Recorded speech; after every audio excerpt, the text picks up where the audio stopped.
Toon Bells.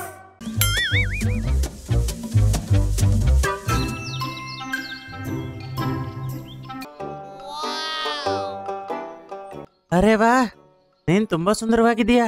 ಏನ್ ಹೆಸರು ನಿಂದು? ನನ್ನ ಹೆಸರು ಮಿಂಕಿ. ನೀನು ಕೂಡ ತುಂಬಾ ಹ್ಯಾಂಡ್ಸಮ್ ಆಗಿದ್ದೀಯಾ. ನಿನ್ಗೆ ನನ್ನ ಮದ್ವೆ ಮಾಡ್ಕೋಬೇಕನ್ಕೊಂಡ್ರೆ ನೀನು ಅಪ್ಪ ಹತ್ರ ಬಂದು ಮದ್ವೆ ಬಗ್ಗೆ ಮಾತಾಡು. ನಾನ್ ಖಂಡಿತ ಬರ್ತೀನಿ ಸನೋರಿಟಾ. ಓ ಅಣ್ಣ, ಇವ್ರಪ್ಪ ನಿನ್ಗೆ ಗೊತ್ತಿಲ್ಲ, ಅವ್ರ ನಂಬರ್ 1 ಕತ್ತೆ. ಒಂದಿನ ಸಾಯಂಕಾಲ ರಾಂಚು ಕತ್ತೆ ಅದರ ಮಾಲೀಕನ ಮನೆಯ ಆಚೆ ಕುತ್ಕೊಂಡು ಯಾವಾಗಿನ ತರಾನೇ ಯೋಚನೆ ಮಾಡ್ತಾ ಇರುತ್ತೆ. ಹಳೆ ಮಾಲೀಕರು ನನ್ಗೆ 3 ಹೊತ್ತು ಊಟ ಕೊಡ್ತಾ ಇದ್ರು, ಮತ್ತೆ ಕೆಲಸ ಕೂಡ ಕಡಿಮೆ ಕೊಡ್ತಿದ್ರು. ಆದ್ರೆ ಈ ಹೊಸ ಮಾಲೀಕ ಹಿಂಡಿ ಸಿಪ್ಪಿ ಮಾಡ್ತಾ ಇದ್ದಾನೆ. ಊಟ ಕೂಡ ಕೇವಲ 2 ಟೈಮ್ ಕೊಡ್ತಾನೆ, ಮತ್ತೆ ದಿನದಲ್ಲಿ 10 ಗಂಟೆ ಕೆಲಸ ಮಾಡಿಸ್ತಾನೆ. ದೇವ್ರೆ, ನನ್ನ ಬೇಗ ಮಾರ್ಬಳ್ಳಿ. ಆಗ ಒಳಗಡೆಯಿಂದ ಅದಕ್ಕೆ ಶಬ್ದ ಬರುತ್ತೆ. ಹಲೋ ಸರ್, ಹೇಗಿದ್ದೀರಾ ನೀವು? ಅನ್ಸುತ್ತೆ ಮೊಬೈಲಲ್ಲಿ ಮಾತಾಡ್ತಿದ್ದಾರೆ. ಸರ್, ನೀವು ಚಿಂತೆ ಮಾಡಬೇಡಿ. ಅರೆ, ಒಂದ್ ವೇಳೆ 10,000 ಜಾಗದಲ್ಲಿ ನೀವು 15,000 ಕೊಟ್ರೆ ನಂಗೆ, ಆಗ 1 ವಾರದಲ್ಲಿ ಆಗುವಂತ ಕೆಲ್ಸನ ಕೇವಲ 3 ದಿನದಲ್ಲಿ ಮುಗಿಸ್ಬಿಡ್ತೀನಿ. ಅರೆ, ಏನ್ ಹೇಳ್ತಾ ಇದಾರೆ ಇವರು? ಒಳ್ಳೆಯದು ಸರ್, ನಾಳೆ ನಂಗೆ ನೀವು ಹಣ ಕಳಿಸಿ. ಆಮೇಲೆ ನೋಡಿ, ನಾನನ್ನು ಒಂದೇ ಕತ್ತೆಯಿಂದ 3 ಕತ್ತೆ ಕೆಲಸ ಮಾಡಿಸ್ತೀನಿ, ಮತ್ತೆ ಒಂದಿನದಲ್ಲಿ 15 ಗಂಟೆ ಕೆಲಸ ಮಾಡಿಸ್ತೀನಿ. ಅಯ್ಯೋ ದೇವರೇ, 15 ಗಂಟೆ ಕೆಲಸ? ಇವ್ರು ನೇರವಾಗಿ ನನ್ನ ಚಿತೆ ಮೇಲೆ ಯಾಕೆ ಹಾಕೋದಿಲ್ಲ? ಸರಿ ಆಯ್ತು, ಹಾಗಾದ್ರೆ ನಾನು ಬೆಳಗ್ಗೆ 4 ಗಂಟೆಯಿಂದ ಕೆಲಸ ಶುರು ಮಾಡ್ತೀನಿ. ರೆಂಚು, ನಿನ್ನ ಜೀವ ಉಳಿಸ್ಕೋಬೇಕು ಅನ್ಕೊಂಡ್ರೆ ಓಡು. ರೈಂಚು ಕತ್ತೆ ಕಷ್ಟಪಟ್ಟು ಅದನ್ನ ತೆಗಿಯಕ್ಕೆ ಟ್ರೈ ಮಾಡತ್ತೆ. ಕೊನೆಗೆ ಅದರ ಹಗ್ಗ ಕಿತ್ತೋಗ್ಬಿಡುತ್ತೆ. ಅಷ್ಟರಲ್ಲೇ ಬಾಗಲ್ ತೆಗಿತಾರೆ. ಆದ್ರೆ ರೇಂಚು ಕತ್ತೆ ಮಾತ್ರ ತಿರುಗಿ ನೋಡದೆ ಅಲ್ಲಿಂದ ಓಡೋಗ್ಬಿಡುತ್ತೆ. ಬೆಳಗಾಗಿದ ತಕ್ಷಣ ಅದೊಂದು ಕಾಡಿಗೆ ಹೋಗುತ್ತೆ. ಅಲ್ಲೋಗ್ ನೋಡುತ್ತೆ, ಕಾಲು ಕೆಳಗಡೆ ಬಿದ್ದಿರ್ತಾನೆ.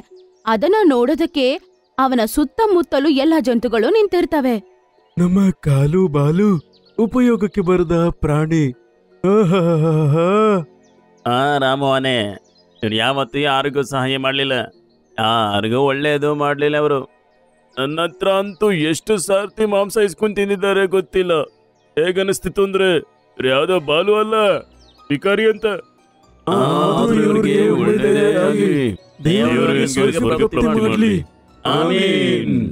ಇವರೆಲ್ರು ಈ ತರ ಅನ್ಕೊಳ್ತಿದ್ರೆ ಆಗ ನಂಗೆ ನಗು ಬಂದ್ಬಿಡುತ್ತೆ. ತುಂಬಾ ಕಷ್ಟಪಟ್ಟು ಕಂಟ್ರೋಲ್ ಮಾಡ್ಕೊಂಡಿದೀನಿ. ಆಗ ರೇಂಚು ಕತ್ತೆನ ಒಂದು ಜೇನು ಹುಳು ಕಚ್ಬಿಡುತ್ತೆ. ಅದು ಬೇಗ ಅಲ್ಲಿಂದ ಓಡೋದಕ್ಕೆ ಶುರು ಮಾಡುತ್ತೆ. ಅರೆ, ಈ ಕತ್ತೆ ಎಲ್ಲಿಂದ ಓಡಿ ಬರ್ತಾ ಇದೆ? ಅದನ್ನ ನೋಡಿದ ತಕ್ಷಣ ಎಲ್ಲಾ ಜಂತುಗಳು ಓಡಕ್ಕೆ ಶುರು ಮಾಡ್ತವೆ. ಆಮೇಲೆ ಅದು ಹತ್ರ ಬರ್ತಿರೋದನ್ನ ನೋಡಿ ಕರಡಿ ಅವನು ಕೂಡ ಎದ್ದು ಬಿಡ್ತಾನೆ. ಹತ್ರ ಬಿಡ್ಬೇಡ, ಇಲ್ಲಂದ್ರೆ ನಾನು ಸುತ್ತೋಗ್ಬಿಡ್ತೇನೆ. ರೇಂಚು ಕತ್ತೆ ಅದರ ಹತ್ರ ಬಂದು ನಿಂತ್ಕೊಳ್ಳುತ್ತೆ. ಕಾಲು ಬಾಲು, ನಿನ್ ಬದುಕೆ ಇದೆಯಾ? ಇದರರ್ಥ ನೀನು ನಮ್ಮನ್ನ ಮೂರ್ಖರಾಗಿ ಮಾಡ್ತಾ ಇದ್ದೆ. ಇಲ್ಲ ಇಲ್ಲ, ಅದು ಕೇವಲ ಏಪ್ರಿಲ್ ಫುಲ್. ಈಗ ನೋಡು ನಿನ್ನೇನ್ ಗತಿ ಮಾಡ್ತೀನಿ ಅಂತ. ರಾಮು ಆನೆ ಅಂತೂ ಕರಡಿ ಹಿಂದ್ಗಡೆನೆ ಓಡ್ತಾನೆ. ಮತ್ತೆ ಬೇರೆಯವರು ಎಲ್ಲಾರು ಕತ್ತೆನ ನೋಡ್ಕೊಂಡು ನಿಂತ್ಕೊಂಡ್ಬಿಡ್ತಾರೆ. ನೀನು ಕಾಡಲ್ಲಿ ಹೊಸಬ ಅನ್ಸ್ತಾ ಇದೀಯಾ? ಇಲ್ಲಿಂದ ಬಂದಿದೀಯಾ? ಆಮೇಲೆ ಕತ್ತೆ ಅಂತೂ ಅದರ ಕಥೆಯನ್ನು ಅವ್ರಿಗೆ ಹೇಳತ್ತೆ. ಆಮೇಲೆ ಅವರು ಅದನ್ನ ಕಾಡಲ್ಲೇ ಇಟ್ಕೊಳ್ಳೋದಕ್ಕೆ ಎಲ್ಲರೂ ಒಪ್ಕೋತಾರೆ. ಮೋಂಟು ಕೋತಿ ಅಂತೂ ಅದರ ಬೆಸ್ಟ್ ಫ್ರೆಂಡ್ ಆಗ್ಬಿಡ್ತಾನೆ. ಆಗ ಅವರಿಬ್ರು ಮಾತಾಡ್ಕೋತಾ ಸ್ವಲ್ಪ ದೂರ ನಡ್ಕೊಂಡು ಹೋಗ್ತಾ ಇರ್ತಾರೆ. ಆಗ ಒಂದು ಹೆಣ್ಣು ಕತ್ತೆ ಹುಲ್ಲು ತಿಂತಿರೋದನ್ನ ಅವರು ನೋಡ್ತಾರೆ. ಅದನ್ನ ನೋಡಿ ರೇಂಚು ಕತ್ತೆಯ ಮನಸ್ಸಲ್ಲಿ ಒಂದೇ ಸಂತೋಷ. ಅರೆ ವಾ, ನೀನ್ ತುಂಬಾ ಸುಂದರವಾಗಿದೀಯಾ. ಏನ್ ಹೆಸರು ನಿಂದು? ನನ್ನ ಹೆಸರು ಮಿಂಕಿ. ನೀನು ಕೂಡ ತುಂಬಾ ಹ್ಯಾಂಡ್ಸಮ್ ಆಗಿದ್ದೀಯಾ. ನಾನು ನಿನ್ನ ಇಲ್ಲಿನವರೆಗೂ ಯಾವಾಗ್ಲೂ ನೋಡಿಲ್ಲ. ಆಮೇಲೆ ಅವರಿಬ್ರು ತುಂಬಾ ಚೆನ್ನಾಗಿ ಮಾತಾಡ್ಕೋತಾರೆ. ಆಗ ಮಿಂಕು ಕತೆ ಹೇಳುತ್ತೆ, ಸರಿ, ನಾನ್ ಹೋಗ್ ಬರ್ತೀನಿ. ನಿನ್ಗೆ ನನ್ನ ಮದ್ವೆ ಮಾಡ್ಕೋಬೇಕನ್ಕೊಂಡ್ರೆ ನೀನು ಅಪ್ಪ ಹತ್ರ ಬಂದು ಮದ್ವೆ ಬಗ್ಗೆ ಮಾತಾಡು. ನಾನ್ ಖಂಡಿತ ಬರ್ತೀನಿ ಸನೋರಿಟಾ. ಹಂಗಂತ ಹೇಳಿ ಮಿಂಕು ಅಲ್ಲಿಂದ ನಗ್ತಾ ಹೋಗ್ಬಿಡುತ್ತೆ. ಓ ಅಣ್ಣ, ಇವ್ರಪ್ಪ ನಿನ್ಗೆ ಗೊತ್ತಿಲ್ಲ, ಅವ್ರ ನಂಬರ್ 1 ಕತ್ತೆ. ಹಂಗಂತ ಹೇಳಿ ಕೋತಿ ಅಲ್ಲೇ ನಿಂತ್ಕೊಂಡ್ಬಿಡುತ್ತೆ. ಆಮೇಲೆ ರೇಂಚು ಅಂತೂ ಗುರಾಯಿಸ್ತಾ ಅವನ್ನ ನೋಡ್ತಾನೆ. ಮಾರನೇ ದಿನ ರೇಂಚು ಕೋತಿ ಮಿಂಕು ಮನೆಗೆ ಹೋಗ್ತಾನೆ. ನಮಸ್ತೆ ಮಾವ. ಮಾವ, ಯಾರು ನೀನು? ನಾನು ನಿಮ್ಗೆ ಮುಂದಾಗುವಂತ ಅಳಿಯ ಮಾವ. ಏನ್ ಹೇಳ್ತದ್ಯಾ ನೀನು? ಹೌದಾ ಅಪ್ಪ, ನಾವಿಬ್ರು ಒಬ್ಬರನ್ನೊಬ್ರು ಪ್ರೀತಿಸ್ತಿದೀವಿ. ಬಾಯಿ ಮುಚ್ಚು. ಏನ್ ನಿನ್ ಮುಖನ ಕನ್ನಡಿಯಲ್ಲಿ ನೋಡ್ಕೊಂಡಿದ್ಯಾ? ನಾನ್ ನನ್ನ ಮಗಳನ್ನ ಒಂದು ಕತ್ತೆಗೆ ಮದುವೆ ಮಾಡಿಸ್ತೀನಿ ಅನ್ಕೊಂಡಿದ್ಯಾ? ಯಾಕೆ ನೀವು ನಿಮ್ಮ ಮಗಳನ್ನ ಸಲ್ಮಾನ್ ಖಾನ್ಗೆ ಮದುವೆ ಮಾಡಿಸ್ತೀರಾ? ಬಹುಶಃ ನೀವು ಮರ್ತಿದ್ದೀರಾ ಅನ್ಕೊಂಡಿದೀನಿ. ನೀವೊಬ್ರು ಕತ್ತೆ ಅಂತ, ನಿಮ್ಮ ಮಗಳೂನು ಒಂದು ಕತ್ತೆ ಅಂತ. ಅರೆ ಹೌದೌದು, ನಾನಂತೂ ಗಮನನೇ ಕೊಡ್ಲಿಲ್ಲ. ಆದ್ರೂ ನಮ್ಮ ಮನೆಗಳಲ್ಲಿ ಲವ್ ಮ್ಯಾರೇಜ್ ಆಗೋದಿಲ್ಲ. ಅರೆ ಅಪ್ಪ, ನೀವು ಅದೇನು ಅಂತ ಮಾತಾಡ್ತಾ ಇದ್ದೀರಾ? ಮನುಷ್ಯರಾದ್ರೆ ಒಪ್ಕೊಂತೀರಾ. ನಂದು ಸರ್ಕಾರದ ಕೆಲಸ ಇದೆ. ಆದ್ರೆ ನಾನು ಕತ್ತೆ, ನೀವು ಕತ್ತೆ. ಹಾಗಾದ್ರೆ ಇಷ್ಟ ಯಾಕೆ ಯೋಚನೆ ಮಾಡ್ತಾ ಇದ್ದೀರಾ? ಅದನ್ ಕೇಳಿಸ್ಕೊಂಡು ಕತ್ತೆಯ ಕಣ್ಣಲ್ಲಿ ನೀರ್ ಬಂದ್ಬಿಡುತ್ತೆ. ಇವರು ತಾಯಿ ಪ್ರಕಾಶ್ವತಿ ಮತ್ತೆ ನನ್ನ ಕನ್ಸಾಗಿತ್ತು. ನಾವಿಬ್ರು ನಮ್ಮ ಮಗಳ ಮದುವೆನ ನಾವು ಕಣ್ಮುಂದೆನೆ ನೋಡ್ಬೇಕು ಅಂತ. ಆದ್ರೆ ಯಾವಾಗ ಘಟನೆ ಆಯ್ತು ಆವಾಗಿಂದ ನನ್ನ ಕನಸೆಲ್ಲ ಮುರಿದೋಯ್ತು. ಭಗವಂತ ಅವ್ರ ಆತ್ಮಕ್ಕೆ ಶಾಂತಿ ಕೊಡ್ಲಿ ಅಪ್ಪ. ಅರೆ ಅವಳು ಸತ್ತಿಲ್ಲ. ಸ್ವಲ್ಪ ದಿನದ ಮುಂಚೆ ಮಂಟು ಬೇಟೆಗಾರ ಅವಳನ್ನ ಎತ್ಕೊಂಡೋದ. ಅವಾಗ್ಲಿಂದ ಗೊತ್ತಿಲ್ಲ ಅವಳು ಎಲ್ಲಿದ್ದಾಳೆ ಅಂತ. ಹೊಂಟು ಬೇಟೆಗಾರ? ಇವನು ಅದೇ ಬೇಟೆಗಾರ ಅಲ್ವಾ? ಯಾನನ್ನ ಎತ್ಕೊಂಡು ವ್ಯಾಪಾರಿಗೆ ಮಾರ್ಬಿಟ್ಟ. ಖಂಡಿತ ಅವನು ಅತ್ತೆನೂ ಸಹ ಅದೇ ವ್ಯಾಪಾರಿಗೆ ಮಾರಿರ್ತಾನೆ. ಎಲ್ಲಿಂದ ನಾನು ಓಡಿ ಬಂದೆ. ಆಕೆ ಬರೋಕ್ಕೂ ಮುಂಚೆ ನಾನು ಮಿನ್ಕಿ ಮದುವೆ ಮಾಡೋಕ್ಕಾಗಲ್ಲ. ನೀವೇನ್ ಚಿಂತೆ ಮಾಡಬೇಡಿ. ನಾನು ನನಗಾಗುವಂತ ಅತ್ತೆನ ನಾನು ಖಂಡಿತ ಹುಡ್ಕೊಂಬರ್ತೀನಿ. ಇವಾಗ ಹೋಗ್ತೀಯಾ ಮತ್ತೆ ಪೂರ್ತಿ ವಿಡಿಯೋ ಇಲ್ಲೇ ಮುಗಿಸ್ಬಿಡ್ತೀಯಾ? ರೇಂಚು ಕತ್ತೆ ಮೋಂಟು ಕೋತಿನ ಅದ್ರ ಜೊತೆ ಕರ್ಕೊಂಡು ಮೆತ್ತಗೆ ಅದರ ಮಾಲೀಕನಾದ ವ್ಯಾಪಾರಿ ಹತ್ರ ಹೋಗ್ತಾನೆ. ಅವ್ರು ನೋಡ್ತಾರೆ, ಅದೇ ಜಾಗದಲ್ಲಿ ಒಂದು ಹೆಣ್ಣು ಕತ್ತೆನ ಅವರು ಕಟ್ಟಾಕಿರ್ತಾರೆ. ಹೆದರ್ಕೋಬೇಡಿ ಅತ್ತೆ, ಅರೆ ನೀವ್ ಯಾರು? ನಾನು ನಿಮ್ಗಾಗುವಂತ ಅಳಿಯ. ನಿಮ್ಮನ್ನ ಬಿಡ್ಸ್ಕೊಂಡೋಗಕ್ ಬಂದಿದ್ದೀನಿ. ರೇಂಚು ಕತ್ತೆ ನೋಡ್ತಾನೆ, ಕತ್ತೆಯ ಕತ್ತಿಗೆ ಚೈನ್ ಹಾಕಿ ಕಟ್ಟಾಕಿರ್ತಾರೆ. ಮತ್ತೆ ಅದಕ್ಕೊಂದು ಲಾಕ್ ಕೂಡ ಇರತ್ತೆ. ಅಯ್ಯೋ ದೇವ್ರೇ, ನಾನು ಹಗ್ಗ ಬಿಡಿಸ್ಕೊಂಡು ಓಡ್ ಹೋದೆ. ಅದಕ್ಕೆ ಈ ವ್ಯಾಪಾರಿ ಈಗ ಸರ್ಪಳೆಯನ್ನ ಉಪಯೋಗಿಸ್ತಾ ಇದ್ದೇನೆ. ಹಾಗಾದ್ರೆ ಈಗ ಏನ್ ಮಾಡೋದು? ನನಗೊಂದು ಅಂದಾಜಿದೆ, ಅವನು ಬೀಗದ ಕೈಯನ್ನ ಎಲ್ಲಿಡ್ತಾನೆ ಅಂತ. ಈಗ ನಾನೇನ್ ಹೇಳ್ತೀನಿ ಆ ರೀತಿ ಮಾಡ್ಬೇಕು. ಆರಾಮಾಗಿ ವ್ಯಾಪಾರಿ ನಿದ್ದೆ ಮಾಡ್ತಾ ಇರ್ತಾನೆ. ಆಗ ಅವನಿಗೆ ಒಂದು ಶಬ್ದ ಕೇಳ್ಸತ್ತೆ. ಯಾರು? ಹಾಗೋ ನೋಡ್ತಾನೆ, ಮೋಂಟು ಕೋತಿ ಟೇಬಲ್ ಮೇಲೆ ಕುತ್ಕೊಂಡು ಬಾಳೆಹಣ್ಣು ತಿಂತಿರುತ್ತೆ. ರಾಕ್ಷಸ ಕೋತಿ, ಹೋಗಿಲಿಂದ. ವ್ಯಾಪಾರಿ ಕಟ್ಗೆ ನೆತ್ಕೋತಾನೆ. ಆಗ ಮೋಂಟು ಕೋತಿ ಒಂದ್ ರೂಮಿಂದ ಇನ್ನೊಂದ್ ರೂಮ್ಗೆ ಓಡೋಗ್ಬಿಡುತ್ತೆ. ಬಿಡೋದಿಲ್ಲ ಇವನ ಸುಮ್ನೆ. ವ್ಯಾಪಾರಿ ಆ ಕಟ್ಗೆನು ಎತ್ಕೊಂಡು ಇನ್ನೊಂದ್ ರೂಮ್ಗೆ ಹೋಗ್ತಾನೆ. ಆಗ ರೇಂಚು ಕತ್ತೆ ಮನೆ ಒಳಗಡೆ ಬರುತ್ತೆ. ಆಮೇಲೆ ತಲೆದಿಂಬನ್ನು ದೂರ ತಳ್ಳುತ್ತೆ. ಅದ್ರ ಕೆಳಗಡೆನೆ ಅದಕ್ಕೆ ಕೀ ಸಿಗತ್ತೆ. ಸಿಕ್ಬಿಡ್ತು. ಆಮೇಲೆ ಅವನು ಆ ಕೀಯನ್ನು ಎತ್ಕೊಂಡು ಅಲ್ಲಿಂದ ಮನೆಯ ಆಚೆ ಓಡೋಗ್ಬಿಡ್ತಾನೆ. ಆಮೇಲೆ ಇನ್ನೊಂದ್ ರೂಮಲ್ಲಿ ಕೋತಿಯ ಜೊತೆಗೆ ವ್ಯಾಪಾರಿ ನಿಂತ್ಕೊಂಡಿರ್ತಾನೆ.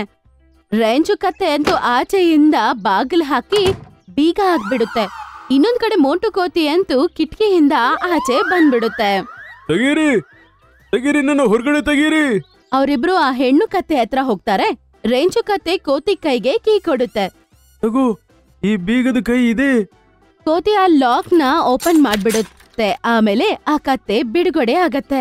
ಬನ್ನಿ ಅತ್ತೆ. ಸಾಯಂಕಾಲಷ್ಟೊತ್ತಿಗೆ ಮೋಂಟು ಕೋತಿ, ರೇಂಚು ಕತ್ತೆ ಮತ್ತು ಕತ್ತೆ ಅಮ್ಮ ಕಾಡಿಗೆ ಬಂದ್ಬಿಡ್ತಾರೆ. ನನ್ನ ಪ್ರಕಾಶ್ವತಿ. ಅವರ ಹೆಂಡತಿಯನ್ನು ನೋಡಿ ಕತ್ತೆ ತುಂಬಾನೇ ಸಂತೋಷ ಪಡುತ್ತೆ.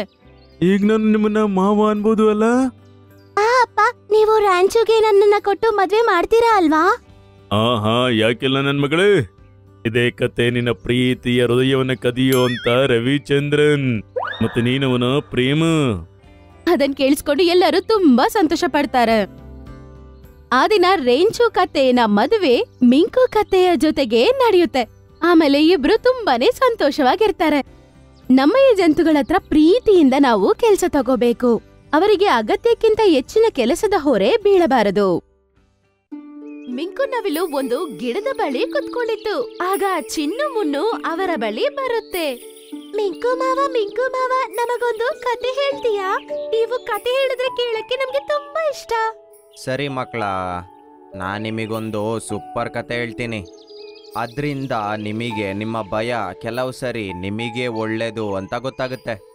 ಕೇಳಿ ಈಗ. ಒಂದು ಗಿಳಿ ಇತ್ತು. ಅದರ ಹೆಸರು ಚಿರ್ಕುಟ್ ಅಂತ. ಅದ್ರ ಹುಟ್ಟಿದಾಗಿನಿಂದ ಅದಕ್ಕೆ ಒಂದೇ ಸಮಸ್ಯೆ. ಸಮಸ್ಯೆ ಏನು ಮಾವ? ಅರೆ ತಡ್ಕೋ, ಹೇಳ್ತಾ ಇದ್ದೀನಲ್ವಾ. ಅರ್ಜೆಂಟಾ, ನಡುವಲ್ಲಿ ನಿಲ್ಲಿಸ್ಬೇಡ. ನಾನಿವಳಿಗೆ ಯಾವಾಗೂ ಹೇಳಿದ್ದೀನಿ ಮಾವ ಕತೆ ಹೇಳುವಾಗ ಮಧ್ಯದಲ್ಲಿ ಡಿಸ್ಟರ್ಬ್ ಮಾಡ್ಬೇಡ ಅಂತ. ಹಾ, ಆ ಗಿಳಿ ಜೀವನದಲ್ಲಿ ಒಂದು ಸಮಸ್ಯೆ ಇತ್ತು. ಅದರ ಹುಟ್ಟಿದಾಗಿನಿಂದ ಅದಕ್ಕೆ ಬಾಯಿ ಬರ್ತಿರ್ಲಿಲ್ಲ, ಅದಕ್ಕೆ ಮಾತಾಡಕ್ಕಾಗ್ತಿರ್ಲಿಲ್ಲ. ಒಂದಿನ ಚಿರ್ಕುಟ್ ಕೊಂಬೆ ಮೇಲೆ ಕೂತಿತ್ತು. ಪಕ್ಷಿಗಳೆಲ್ಲ ಫಲನ ತಿಂತಿದ್ರು ಅಲ್ಲಿ. ಎಷ್ಟು ಚೆನ್ನಾಗಿರೋ ಫಲಗಳನ್ನೆಲ್ಲ ತಿಂತಾ ಇದ್ದಾವೆ ಇವು. ಛೇ, ನಂಗೂ ತಿನ್ನೋಕೆ ಇಂಥದ್ದೇ ಸಿಕ್ಕಿದ್ರೆ. ಪಕ್ಷಿ ಚಿರ್ಕುಟ್ನ ನೋಡಿ ಹೀಗನ್ನುತ್ತೆ. ಅರೆ ನೋಡಿ ನೋಡಿ, ಈ ಚಿರ್ಕುಟ್ ಹಕ್ಕಿನ ನೋಡಿ. ಇದು ಎಂತ ಗಿಳಿ ಅಂದ್ರೆ ಇದಕ್ ಮಾತಾಡಕ್ಕೆ ಬರಲ್ಲ. ನಾನು ಮಾತಾಡದೆ ಇರೋವಂತಹ ಗಿಳಿನ ನೋಡ್ಲೇ ಇಲ್ಲ.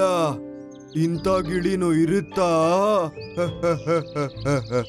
ಏನ್ ಚಿರ್ಕುಟ್, ಏನ್ ನೋಡ್ತಿದ್ಯಾ? ನಿಂಗೂ ಈ ಫಲಗಳೆಲ್ಲ ಬೇಕಾ? ತಕೋ, ಫಲನ ತಿನ್ನು, ತಕೋ. ಚಿರ್ಕುಟ್ ಹಣ್ಣು ತಗೊಳಕ್ಕೆ ಮುಂದೆ ಹೋಗುತ್ತೆ. ಆಗ ಅದು ಆ ಹಣ್ಣ ಮತ್ತೆ ಕಿತ್ಕೊಂಡ್ಬಿಡುತ್ತೆ. ಹಾ, ಏನ್ ಅರ್ಜೆಂಟಾ ಚಿರ್ಕುಟ್? ಒಂದ್ ಪದ್ಯ ಹಾಡು ನೋಡೋಣ. ಕೇಳಿದ್ದೀನಿ ನೀನು ಚೆನ್ನಾಗ್ ಆಡ್ತೀಯಂತೆ.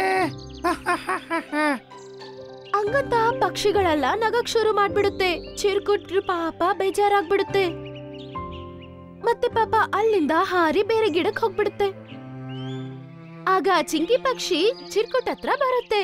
ಆ ಪಕ್ಷಿಗಳು ಮಾತಾಡಿರುವ ಎಲ್ಲಾ ವಿಷಯನೂ ನಾನ್ ಕೇಳಿಸ್ಕೊಂಡೆ. ನೀನು ಬೇಜಾರಾಗ್ಬೇಡ. ಚಿರ್ಕುಟ್ ಕಣ್ಣಿಂದ ನೀರ್ ಬರ್ತಿದೆ. ಬೇಜಾರಾಗ್ದೆ ಇನ್ನೇನು? ಜನರೆಲ್ಲ ನಂಗೆ ಇದಕ್ಕೇನೆ ಮಕ್ಕರ್ ಮಾಡ್ತಾರೆ.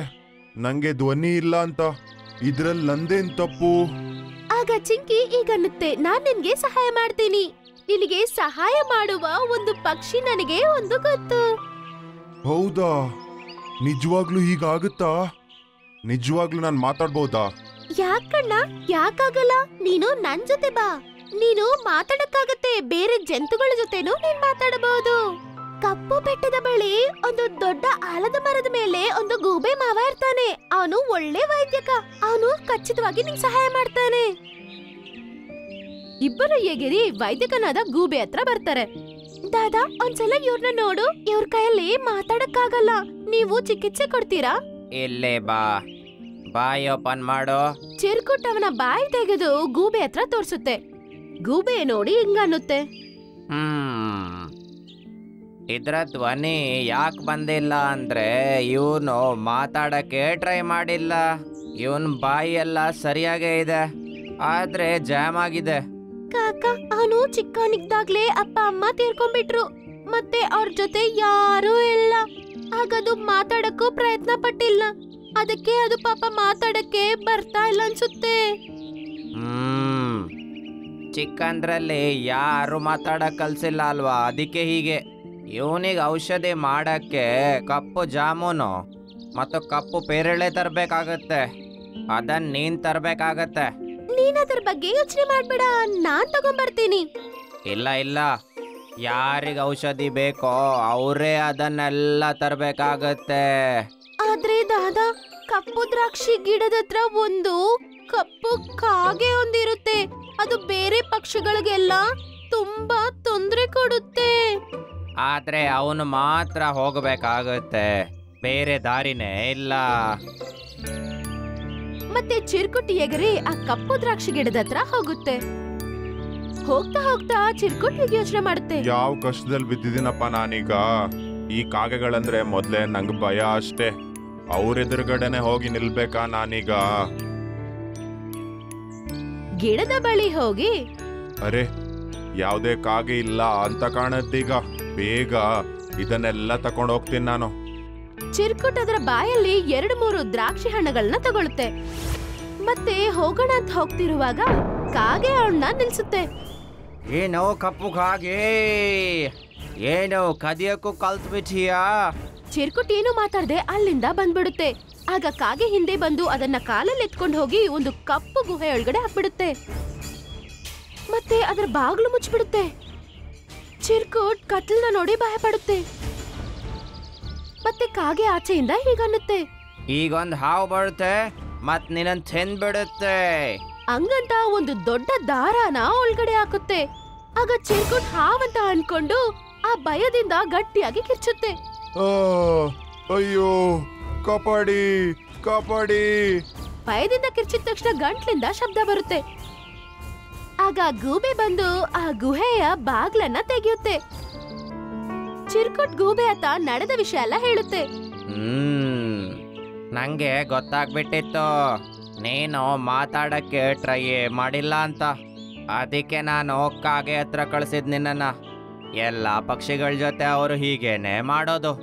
ನಿನ್ನ ಧ್ವನಿಯನ್ನು ಹಿಂದೆ ತರಕ್ಕೆ ಇದೊಂದೇ ದಾರಿ ಇತ್ತು ನನಗೆ. ಯಾವಾಗ ನೀನು ಹೆದರ್ಕೊಂಡಿಯೋ ಜೀವ ಉಳ್ಸಕ್ಕೆ ಅಂತ ಕೂಕೊಂಡೆ ನೀನು. ಹಾ ಅಜ್ಜ, ಸರಿಯಾಗಿ ಹೇಳಿದ್ರಿ. ಅದ್ರಿಂದಾನೇ ನನ್ನ ವಾಯ್ಸ್ ಬಂತೀಗ. ಚಿಂಕಿ ಅಕ್ಕ, ತುಂಬಾ ಥ್ಯಾಂಕ್ಸ್ ಕಣಮ್ಮ, ನೀನ್ ನನ್ನ ಇಲ್ಲಿ ಕರ್ಕೊಂಡ್ ಬಂದಿದ್ದಕ್ಕೆ. ಇದು ನನ್ನ ಐಡಿಯಾ. ಯಾರೋ ಪಾಪ ನಿಜಾನೇ ಹೇಳಿದ್ದಾರೆ, ನಮ್ಗೆ ಭಯನೂ ಉಪಯೋಗ ಆಗುತ್ತೆ ಅಂತ. ಹಾ ಚುನ್ನು ಮುನ್ನು, ಏನ್ ಕಲ್ತ್ರಿ ನೀವೀಗ? ಕತೆ ಹೇಗಿತ್ತು ಹೇಳಿ? ಕತೆ ತುಂಬಾ ಚೆನ್ನಾಗಿದೆ ಮಾವ. ಭಯ ಕೂಡ ನಮ್ಮ ಲೈಫ್ ಅಲ್ಲಿ ತುಂಬಾ ಮುಖ್ಯ. ಭಯದಿಂದ ಫೈಟ್ ಮಾಡೋದಕ್ಕೆ ಧೈರ್ಯ ಬರುತ್ತೆ. ಸರಿ ಬಾಯ್, ಈಗ ನಾವ್ ಹೋಗ್ತೀವಿ, ಮತ್ತೆ ನಿಮ್ಮ ಹತ್ರ ಬರ್ತೀವಿ.